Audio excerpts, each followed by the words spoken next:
I'm MuddyGutt, and this is MuddyGutt Podcast. It's been a while since we got together and did one of these, and we're going to have a bunch of new ones coming up at you real soon. We got the MuddyGutt YouTube channel up and rolling, so you'll be able to catch this podcast and future podcasts on the MuddyGutt YouTube channel. And with me today, my dear friend, Mr. Bob Barron. Bob, how you doing, buddy? I'm doing okay. How you doing, buddy? I'm doing all right, So, in case y'all don't know, Bob is my road dog.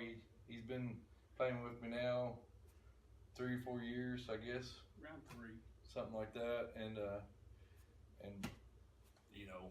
if you've heard him, I don't have to tell you how good this guy is. And so, Bob, we're going to let people get to know a little bit about you today. So let's start off,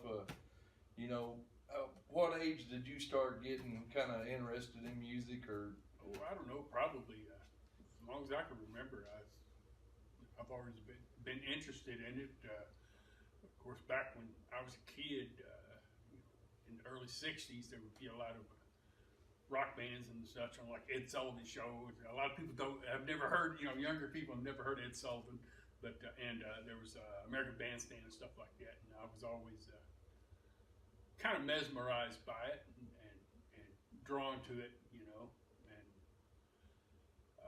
I had pretty much decided that I was somehow or another I was going to be a rock star, Yeah. That's what I wanted to be. I think we all been there at some point in our lives. But that went real well. Was there one band in particular that you can remember that made an impression on you, like one of the first ones that kind of hit you hard and said, "Yeah, that's kind of my."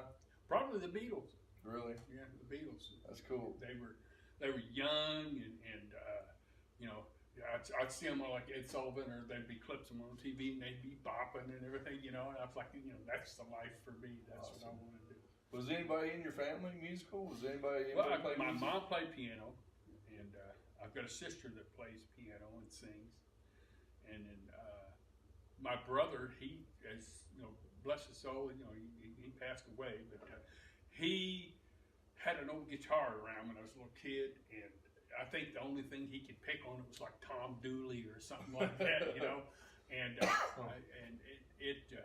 all I remember about the guitar is it was like had a mahogany top. And I couldn't tell you what kind it was, but I remember he had taken pink nail polish and put his initials on it, But I'm picking it up and I'm picking out tunes, on 1 or 2 strings, and of course nobody paid attention very much, but it just seemed so complicated to me. I didn't know if I was ever. Of course, it was an acoustic guitar; it wasn't electric. So, and that was because I was pretty small and I would be hunched over it and everything trying to play it.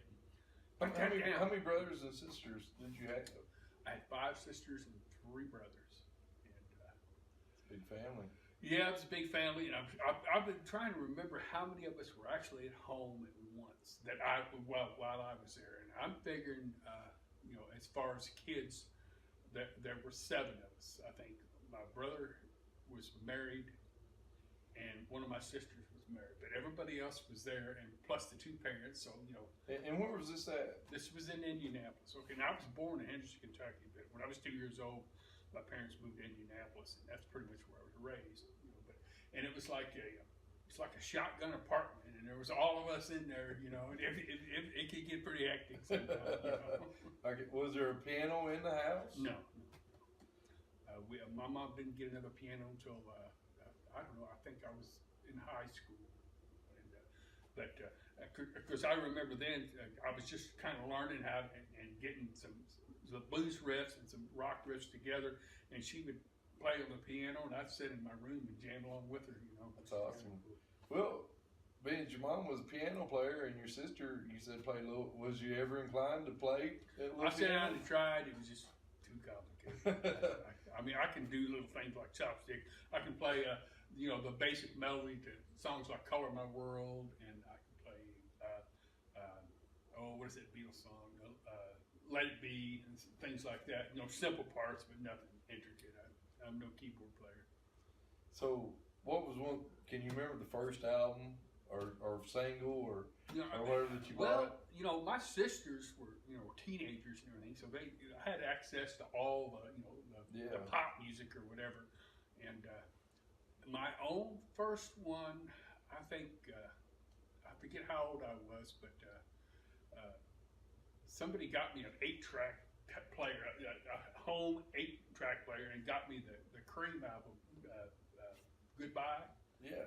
And I don't know if that was my first one, but I really enjoyed it. I listened to it over and over and over and over. That's a good one to have right there. Yeah. That's a good one to have. So, as far as actual getting your first guitar, was it electric or acoustic? My very first real guitar was electric, and it was all it said on it was steel reinforced neck. It wasn't a great guitar, but my brother-in-law, who was really he's passed away, but he was very instrumental in getting me going, because I was starting to pick out little things and stuff like that. I don't know, it was probably like a $30 guitar or something like that, and I was starting to learn things because I bought a Mel Bay chord book. I spent like $1.50 on it. And it had all, if anybody's familiar with Mel Bay chord book, it had all the chords. So I sit there and I learned a bunch of chords out of there. I couldn't play any songs, but I learned all those chords. Yeah. And he helped me progress to some real guitars. I ended up, after I got rid of that one, I had a Hagstrom 3 with a micro thin neck, which is a Strat style like this, but it's a little different. And I'm trying to think of what kind of amp it was. It was just a little bitty, like a 15-watt amp. But see, my brother-in-law was an electronics engineer, so he beefed that amp up a little bit, and that thing sounded good. I wish I still had it. Awesome. But that my first real guitar was that Hagstrom, and then I was fortunate enough to pick up a Stratocaster. I paid like I don't know, $150, $175 for it back in the early '70s. And I don't know what that guitar would be worth today. Oh, if I still had it, it was pre-CBS, and if I still had it today, it'd be probably, because I left it all original. It would probably be worth anywhere from $20,000 to $30,000, because it was a Leo Fender. All right, so somewhere along the way, you learned some songs, and I guess you started playing with some bands. When did you start actually playing with other people?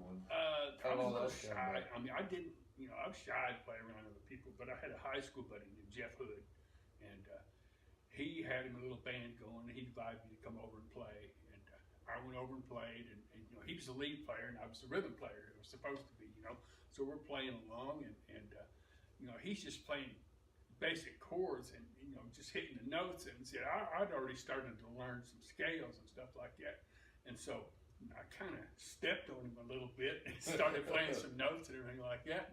And after we were done jamming, he said, "Well, you're the lead player, What kind of stuff were y'all doing? Oh my goodness, I can't even remember. I think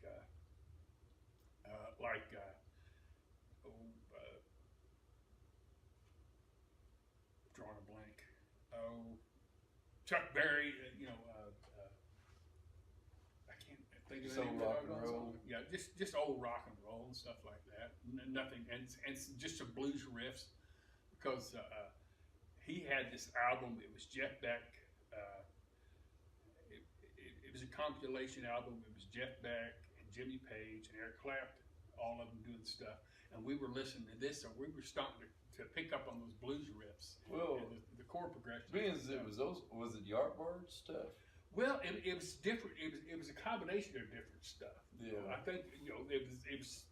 Of course, they were all in the Yardbirds. Yeah, I mean, how about the Yardbirds? Were they on your radar? Did you listen to them cats? To be honest with you, I listened to a lot of pop top 40 stuff back then, and like I said, I was an introvert. I just, if something struck me as wanting to learn it, I would learn it. I learned a lot of Creedence Clearwater and that sort of thing. Matter of fact, the very first song I actually learned how to play was Band Moon Rising. Awesome. That I could stick the chords together, and that was it. Yeah, that's good. That's a good one. Yeah. That's a good one. Not to derail off with all this, but one thing that I've found interesting since I've been hanging out with you and stuff is, a lot of the old bands that I love that I never got to see. You got to see a lot of them, so just tell them a few of the bands that you actually got to see. I was fortunate enough to see Zeppelin a couple times. Of course, I saw old Aerosmith. I don't know, my goodness, Black Alice Sabbath. Cooper, Black Sabbath. I don't know, a bunch of them. Saw Deep Purple in '73 and saw them again in I think it was '78. But see, I'm a little hazy about my past because. You know the old saying that if you remember the '70s, you weren't there, and, and I will be honest. My past is infused with a lot of drug and alcohol use, and it really a lot of it is a blank and a blur. I know I was there, but I couldn't tell you who all I saw. I used to have a box full of ticket stubs, but that kind of got thrown away during a divorce. But that's neither here nor there. But, well, just touching on that subject of your alcohol and stuff, I know that here recently you've celebrated 25 years. Yeah. Is that right? 25 years sober? So, not drinking. Yeah. So that's pretty awesome, man. It's pretty awesome. I mean, it is what it is.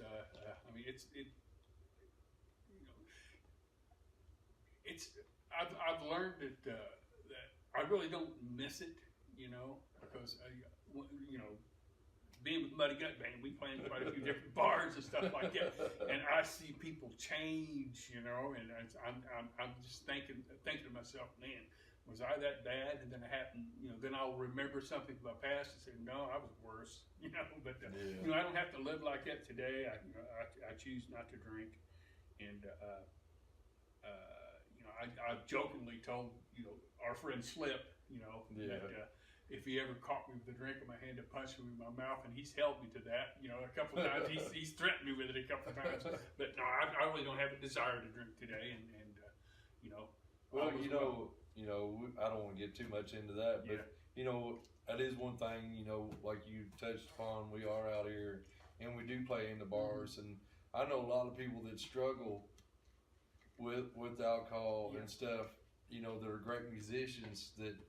Oh yeah, just can't overcome it, and they want to get out and play, but then when they do, they fall back into those old habits again and stuff, and I got to commend you because I've been with you for 3 years or so now, and you don't seem to like it, seem like it. I've learned one thing about that, and to me, my desire to stay sober is stronger than my desire to drink, and I have to keep it that way. I go through a ritual every morning and every evening, regardless of where I am or what I'm doing.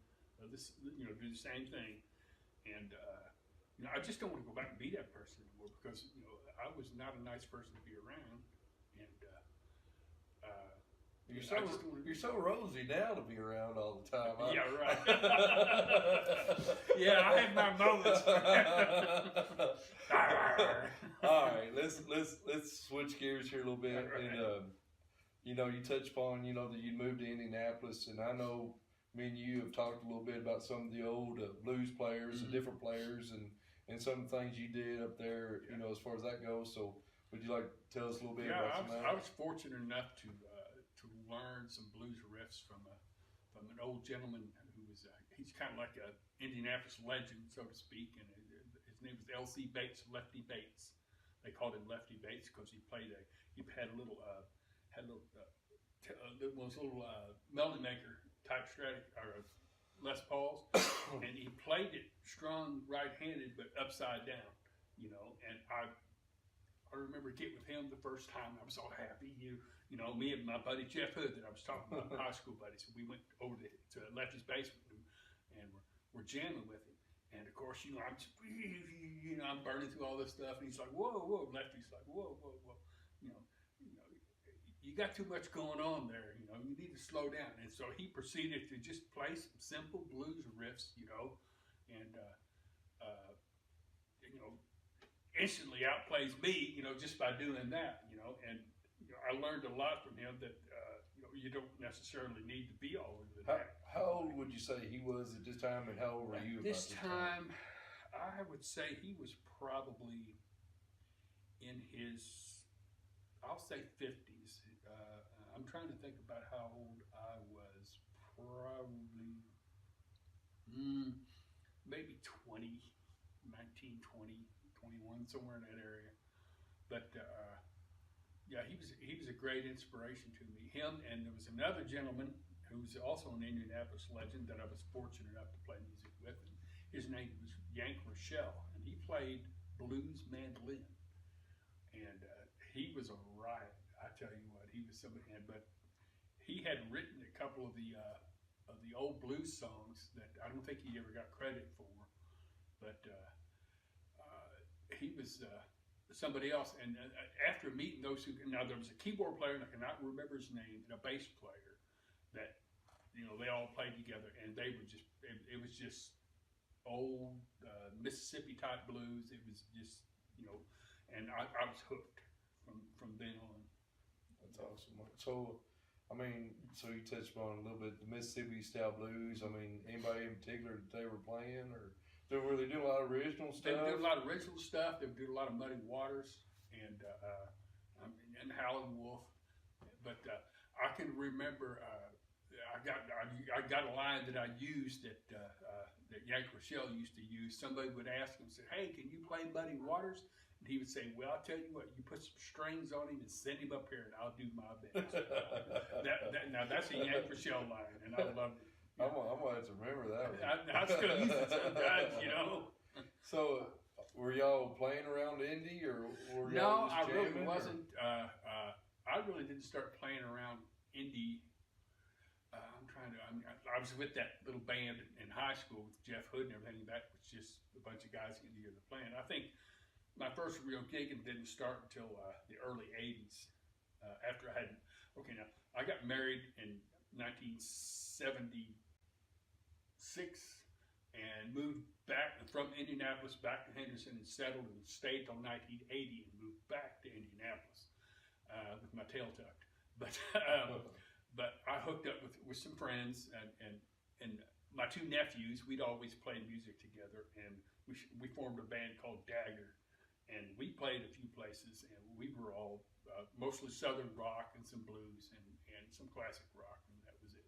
But no, I played mostly Southern rock and classic rock for a long time. You know, that was my area. Well, I know you touched upon y'all. I mean, back before the Slippery Noodle was what the Slippery Noodle is today. Yeah. When it's kind of a smaller place. Oh yeah, it was just front. You always play there if you want to. Yeah, they had a Wednesday night blues, a jam, and I kind of fell into that crowd and met a lot of people there. But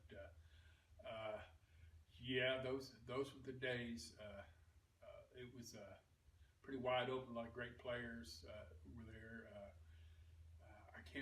I see a lot of faces, but I can't remember names. Well, I know you mentioned Gene Deere. Yeah, who still plays up he at still plays up there. Slippery Noodle. He plays all over Indianapolis. He's a very good friend of mine, and there were a few others. But what was the other guy that we met up there, Graham? Oh, Gordon Bond. Gordon Bond. Yeah. Now I didn't know him in the early days. I think he didn't start coming around until after they remodeled the Noodle and everything, because I was working with one of the contractors who was doing the work there. So I helped remodel the Slippery Noodle. You know, this was, and don't ask me years, because like I said, it's pretty foggy. But and it was just the front and the back room, and we dug out the basement and made that like a storage area or whatever now. But and the last time I was in there, it's just complete. The only thing that brings back memories is that back room and that very front room. But and yeah, I've had some really good times in there. Really great times. That's awesome. All right, let's skip a little bit ahead in time here.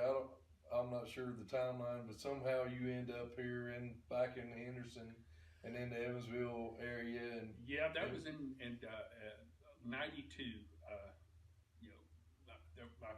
My parents were having some health problems, and I was on the skids. I mean, I was in pretty bad shape myself. I mean, with drinking and everything, and some of the family members kind of wanted me to come back and help, and which is what I did.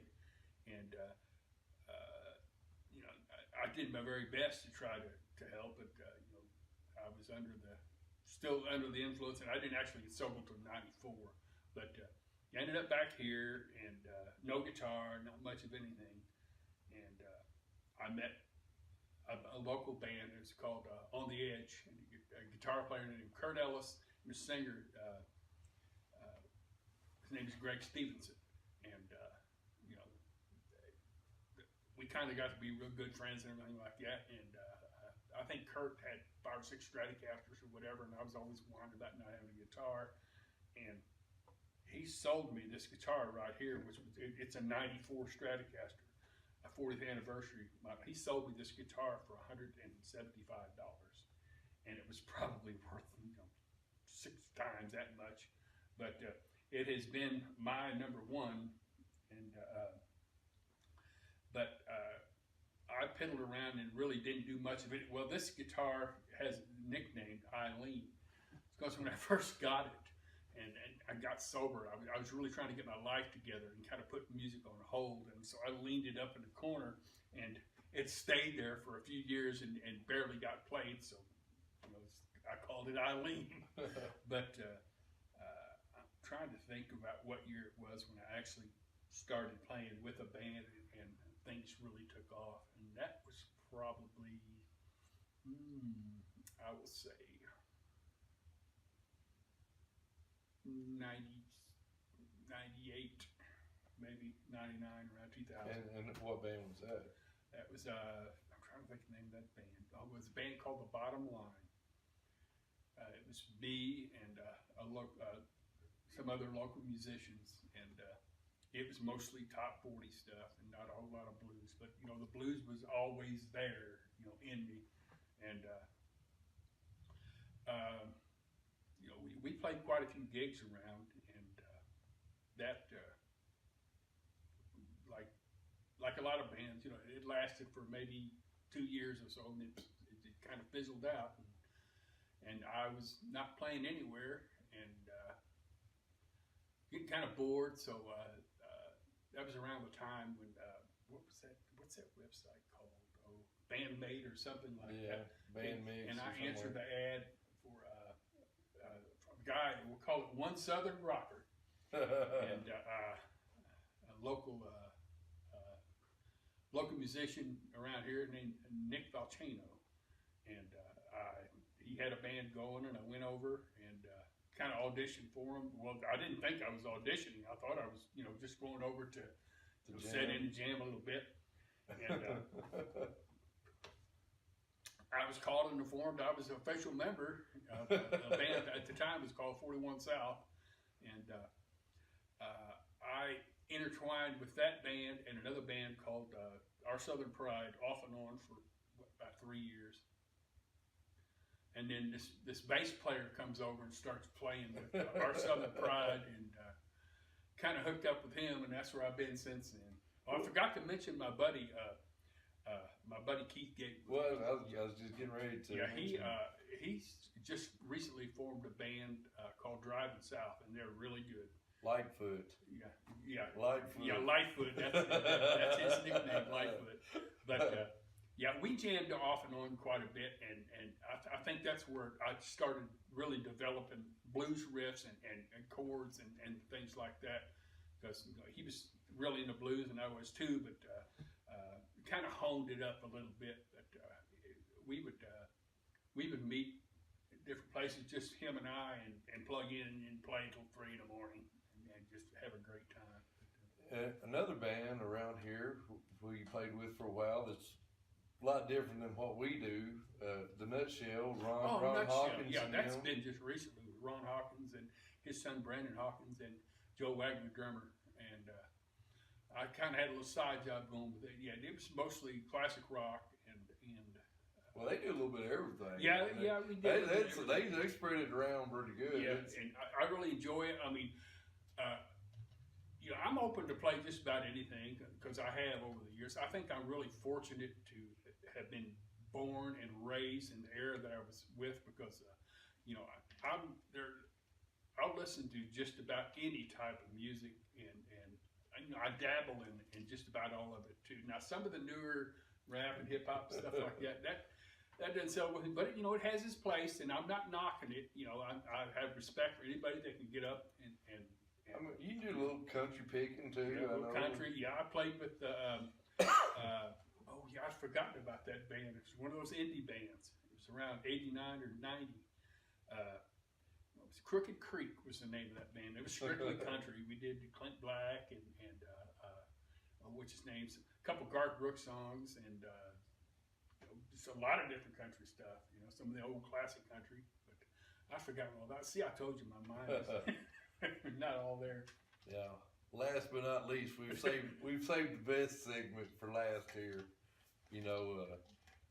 As y'all know, Bob has been playing with me, and we're gonna talk about life with MuddyGutt. Oh my goodness! Are you ready to get this is a loaded question subject. Now, before we get into it, I want to, Bob touched on it. I'll give my point of view. I started playing bass a little bit with them in the Southern Pride, and I had a lot of fun doing that. I mean, it's not necessarily, my main cup of tea, but it was a lot of fun. And anyway, so we're sitting around and we're playing, a lot of classic, Southern rock and stuff. And in between songs, Bob would pick up his slide and start playing, some slide guitar and stuff, and I'll be like, well, why aren't you doing that? Well, while we, doing this other stuff, and at the time I was just, really, I'd been through some changes with some other bands and things that I was in, and was just kind of getting my stuff together, and I told Bob, you bring that slide, and you need to come on over and start practicing with me. And I've been fortunate that I've had since then, a lot of people come and play with me and play a few shows here and there and fill in or just have a certain time with us in the band, and there's been one constant, and I must say, whatever success I have, what little that may be, this guy here has been a big part of it, and he's been a constant with me. And he's my road dog. We put a lot of miles in up and down the road, and he rolls with me. When nobody else is rolling, this guy right here is rolling with me, and I just can't tell y'all how much I appreciate him.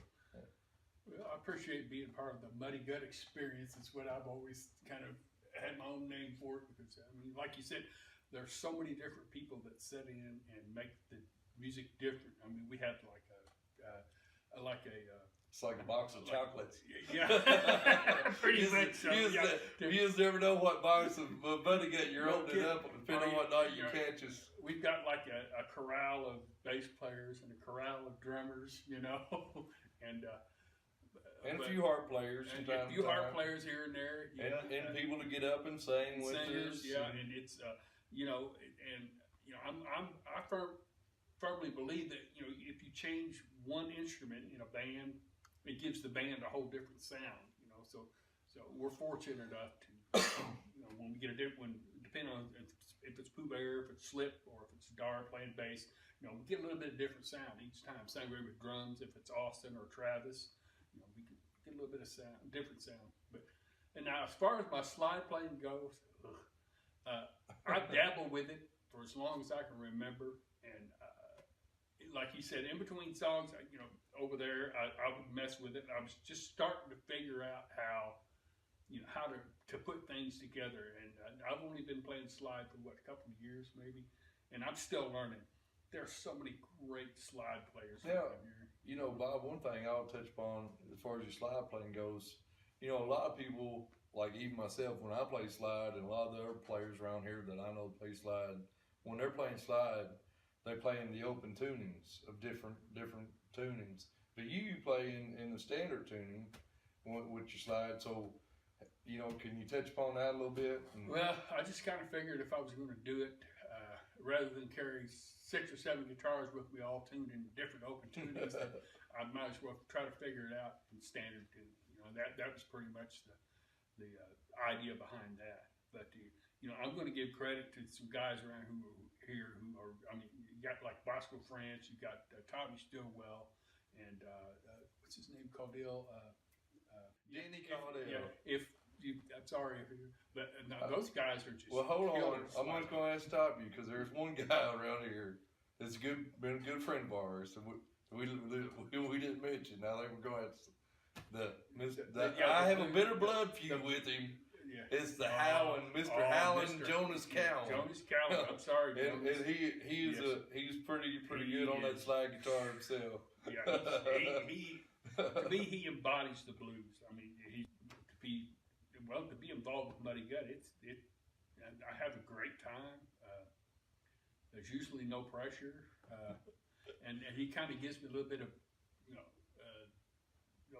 the reins, a little bit of artistic freedom, and. But I don't know. Sometimes I'll get out there in left field, and he'll have to reel me in. Well, I haven't gotten any real long texts from you in about a year or so. So I guess I'm doing all right. Oh well, I'm gonna be honest with people. I mean, I've never played too much with another guitar player.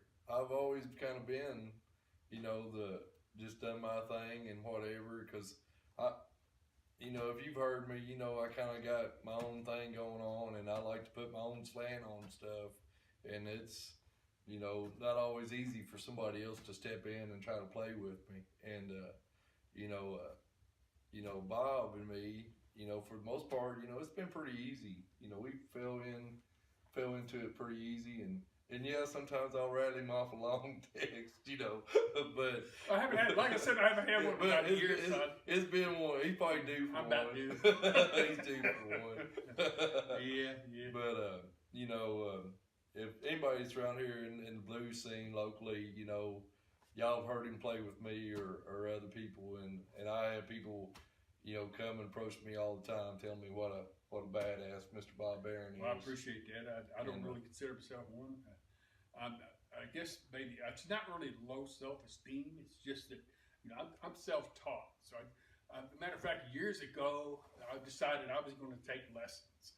So I go to a guy up in Indianapolis and explain my situation and everything. And he says, "Well, let's sit down and play for." So we played for about a half an hour. He said, "Man, I can't teach you that." He said, "You would have to unlearn what you taught yourself and learn different." He said, "The best thing for you to do is just keep building on what you do." That's awesome, man. But that's awesome. All right, well, Bob, is there anything you think we haven't covered here? There's plenty, but I don't know if we got that much time. We'll save that for the next time. For the next time. Time. But I appreciate you, chatting with me. I really feel kind of honored because you had some of the big boys in the blues scene, and I've always considered myself more of a rock player, but I'm really loving the blues and the type of blues that we're doing. We're doing that hill country stuff, and it's not all 12 bar. That's right, brother. That's right. All right, well, guys, we're gonna have some more of these podcasts coming at you real soon. We appreciate you tuning in and listening to watching this MuddyGutt podcast. And again, we got the MuddyGutt YouTube channel up and rolling. That's where you'll be able to catch podcasts and other videos of us out on the road doing our thing. And we'll see you next time.